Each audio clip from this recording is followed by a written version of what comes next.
سن 61 ہجری روز عاشورہ کے واقعات میں امام حسین علیہ السلام اور آپ کے ساتھیوں کی شہادت، امام کی جنگ شروع کرنے کی مخالفت، حر بن یزید کی توبہ، شمر کو جنگ کا شوق، امام سجاد اور میدان جنگ، شہادت علی اصغر، امام حسین علیہ السلام کی شہادت کے بعد خیموں کا تاراج، عاشورہ کی شام اور اسرائے کربلا جیسے تمام واقعات آج کی اس ویڈیو میں پیش کریں گے۔ ویڈیو شروع کرنے سے پہلے تمام دوستوں سے گزارش ہے کہ ہمارے ویڈیو کو لائک اور چینل کو سبسکرائب کر دیں۔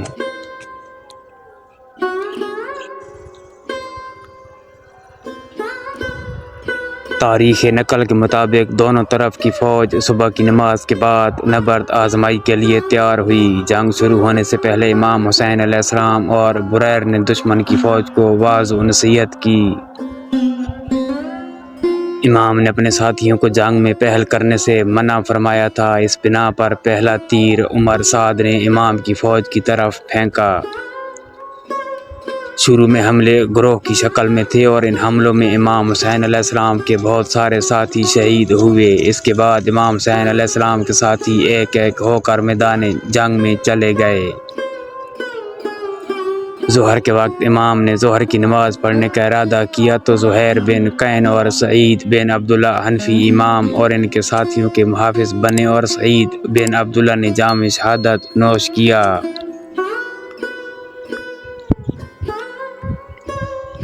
مزید جنگ جاری رہی اور بنی ہاشم میں پہلے شہید علی اکبر تھے اور ابو الفضل العباس کی ذمہ داری خیموں میں پانی لانا تھا اور فرات پر موجود پہرہ داروں سے جنگ کرتے ہوئے شہید ہوئے۔ جب امام حسین نے شیخوار طفل علی اصغر کو ہاتھوں پر اٹھایا اور اپنے نونہال کی تشنگی کی شکایت کی تو دشمن نے علی اصغر کے حلقوم کو تیر کا نشانہ بنا لیا۔ امام کے تمام انصار اور بنی ہاشم کے تمام جوانوں کی شہادت کے بعد امام حسین خود میدان کو نکلے۔ شمر کی سربراہی میں موجود پیدل فوج نے امام کو گھیرے میں ڈالا لیکن آگے نہ آ سکے۔ دشمن کی فوج نے امام کو تیروں کی زد پر لیا اور شمر اور اس کی فوج نے امام حسین علیہ السلام پر حملہ کیا اور شہید کر دیا۔ جب امام حسین میدان کی طرف جا رہے تھے تو امام سجاد نے بھی میدان کی طرف جانے کا ارادہ ظاہر کیا لیکن بیماری کی وجہ سے نہ جا سکے۔ جب دشمن نے خیموں کا تاراج کیا تو شمر امام زین العابدین کو قتل کرنا چاہتا تھا لیکن حضرت زینب مانع بنی۔ دشمنوں نے امام حسین علیہ السلام اور ان کے ساتھیوں کا سار تن سے جدا کر کے ابن زیاد کو بھیجا اور بدن پر گھوڑے دوڑائے۔ عمر سعد فوج کے بعض افراد کے ساتھ اس رات کربلا میں رکا اور اگلے دن ظہر کے قریب اپنی فوج کے جنازوں کو دفن کرنے کے بعد اسرا اہل بیت کے ساتھ کوفہ کی طرف نکلا۔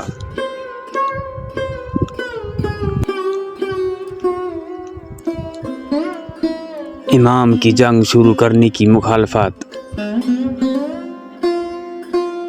عمر بن سعد کی فوج امام حسین علیہ السلام سے جنگ کے لیے تیار ہو گئی تو امام حسین علیہ السلام نے اپنی فوج کو خیموں کے پیچھے موجود جھاڑیوں اور لکڑیوں پر آگ لگانے کا حکم دیا۔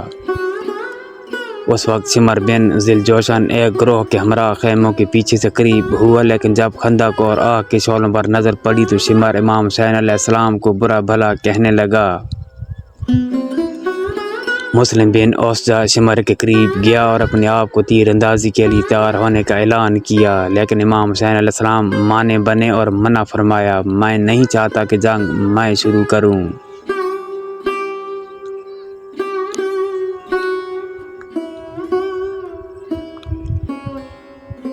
حر بن یزید کی توبہ۔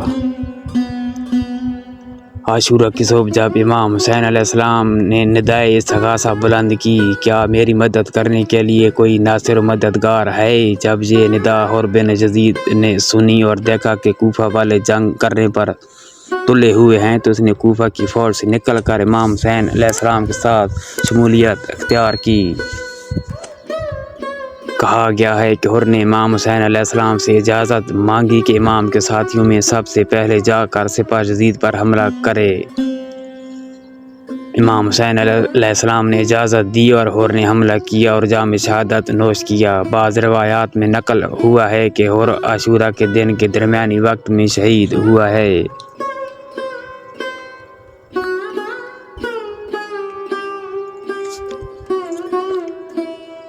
شمر کو جنگ کا شوق۔ عمرو بن حجاج کے حملے کے کچھ دیر بعد شمر بن ذوالجوشن نے عمر بن سعد کی فوج کے میمنہ کے لشکر کے ساتھ امام حسین علیہ السلام کی میسرہ کے لشکر پر حملہ کیا اور اسے بھی امام حسین علیہ السلام کی فوج کی ثابت قدمی کا سامنا کرنا پڑا۔ کوفی فوج کے سپہ سالاروں میں شمر کی طرح بہت ہی کم لوگ دیکھے جاتے تھے جنہیں جنگ کا اتنا شوق ہو۔ اس نے امام حسین علیہ السلام کے ہوتے ہوئے آپ کے خیموں پر آگ لگانے اور خواتین کو قتل کرنے سے بھی اجتناب نہیں کیا۔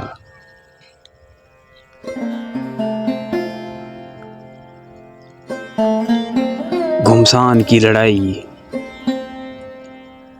عاشورہ کے دن ظہر سے پہلے دشمن نے امام حسین علیہ السلام کی فوج پر ہر طرف سے حملہ کیا۔ امام حسین کی سواری فوج جس میں 32 سے زیادہ جنگجو نہیں تھے اس قدر دفاع کر رہی تھی کہ عمر سعد کی سواری لشکر کے کمانڈر عزرت بن قیس نے عمر سعد سے دوبارہ فوج مانگی۔ اس درخواست پر عمر سعد نے حسیس بن نمیر کو بلایا اور ذرا پوش گھوڑوں والی فوج اور 500 تیر انداز کو عزرت بن قیس کی مدد کے لیے بھیجا۔ وہ لوگ جب امام کی فوج کے قریب پہنچے تو امام کی فوج پر تیر اندازی شروع کی۔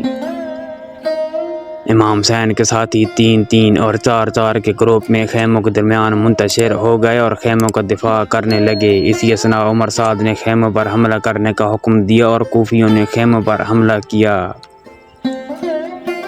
انہی حملوں میں سے کسی ایک میں شمر نے خیموں کے پیچھے سے اپنے آپ کو امام حسین کے خیموں تک پہنچا دیا۔ زہیر بن قین نے امام حسین کے ساتھیوں میں سے 10 نفر کے ساتھ انہیں خیموں سے بھگا دیا۔ ظہر تک جنگ بڑی شدت کے ساتھ جاری رہی۔ اس عرصہ میں امام حسین علیہ السلام کے بہت سارے ساتھی شہید ہو گئے۔ اس حملے میں مسلم بن اوسجہ کے علاوہ عبداللہ بن عمیر کلبی جو میسرہ کی لشکر میں تھا، ہانی بن ثبیت حضرمی اور بکیر بن حی تیمی کے ہاتھوں شہید ہوئے۔ اس طرح عمرو بن خالد سداوی، جابر بن حارث سلمانی، عمرو بن خالد کا غلام سعد، مجمع بن عبداللہ ایزی اور اس کا بیٹا ایز بن مجمع بھی اس حملے میں شہید ہو گئے۔ امام کے بعض دیگر ساتھی جن کی تعداد مورخوں نے 50 نفر سے زیادہ بتائی ہے وہ بھی اس عرصے میں شہید ہوئے۔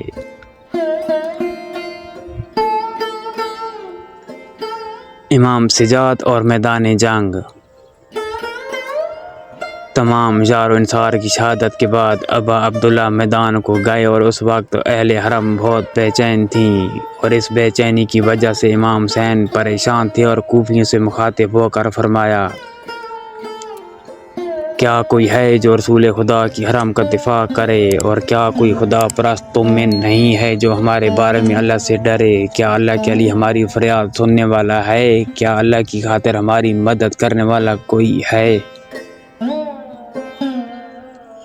کوفیوں کی طرف سے کوئی جواب نہیں ملا تو امام حسین علیہ السلام نے شہداء کی طرف رخ کر کے ان سے کہا، اے حبیب بن مظاہر، اے زہیر بن قین اور اے مسلم بن اوسجہ، اے جنگ کے دلیروں اور ماہر جنگجو، میں تمہیں پکار رہا ہوں، کیوں تم لوگ میرا جواب نہیں دیتے؟ تمہیں بلا رہا ہوں، جواب کیوں نہیں دیتے؟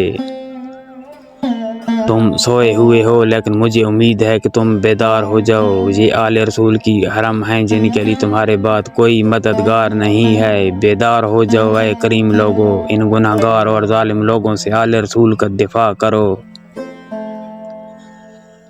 امام حسین علیہ السلام کی آواز سن کر آہ فریاد بلند ہوا۔ نقل ہوا ہے کہ اس وقت امام سجاد ایک عصا پر تکیہ کرتے ہوئے اپنے والد کی آواز سن کر خیمے سے باہر آئے، لیکن اتنی طاقت نہ تھی کہ تلوار اٹھا سکے۔ امام حسین امام سجاد کی طرف متوجہ ہوئے اور پھر کلثوم سے مخاطب ہو کر فرمایا، انہیں واپس لے جاؤ، کہیں زمین محمد کی نسل سے خالی نہ ہو جائے۔ شہادت علی اصغر۔ امام حسین علیہ السلام نے جب شیر خوار علی اصغر کو دیکھا کہ پیاس کی وجہ سے بہت بےتابی کر رہا ہے تو آپ نے اسے اپنے ہاتھوں پر اٹھا کر دشمن کی طرف لے گیا اور کہا، اے لوگو، اگر مجھ پر رحم نہیں کرتے ہو تو اس شیر خوار بچے پر تو رحم کرو۔ تو فوج کے درمیان سے حرمت بن کاہل اسدی نے ایک تیر بچے کی گردن پر مارا اور یوں بچے کی گود میں شہید ہو گیا۔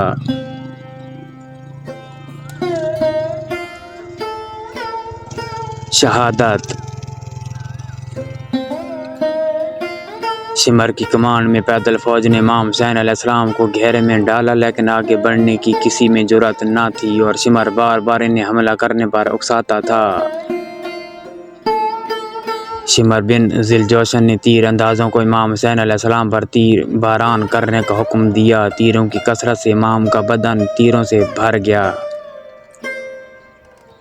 امام حسین علیہ السلام کچھ پیچھے ہٹے تو دشمن نے آپ کے مقابلے میں صفیں باندھ لیں۔ جنگ کی تھکاوٹ اور جراحات کی وجہ سے امام میں اب طاقت نہ رہی تھی، اس لیے کچھ آرام کی غرض سے رک گیا اور اسی لمحے آپ کی پیشانی پر ایک پتھر آ لگا۔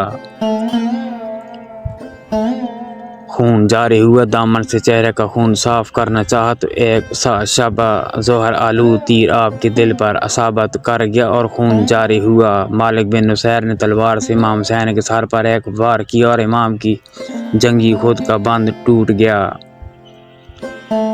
زرات بن شریک تمیمی نے آپ کے بائیں کاندھے پر ایک ضرب لگائی اور سنان بن انس نے آپ کے حلق مبارک پر ایک تیر مارا۔ پھر صالح بن وہب جعفی ایک نقل کے مطابق سنان بن انس سامنے آئے اور آپ کے پہلو پر وار کیا، جس سے آپ دائیں جانب سواری کی ذہن سے زمین پر آ گئے۔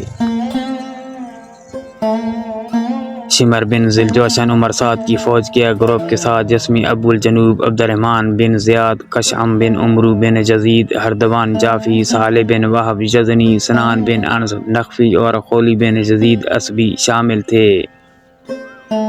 امام حسین کی سمت آئی اور شمر نے انہیں امام حسین کا کام ختم کرنے پر اکسایا، لیکن کوئی نہیں مان رہا تھا۔ اس نے خولی بن یزید سے امام حسین کا سر جدا کرنے کا حکم دیا۔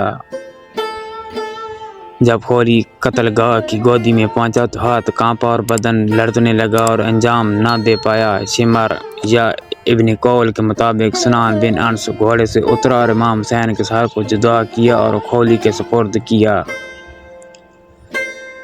حسین بن علی کی شہادت کے وقت بدن پر تلوار کے 33 اور نیزوں کے 34 نیزوں کے زخم تھے، اور شہادت کے بعد کپڑے اور دیگر چیزوں کو غارت کیا اور بدن برہنہ کر دیا۔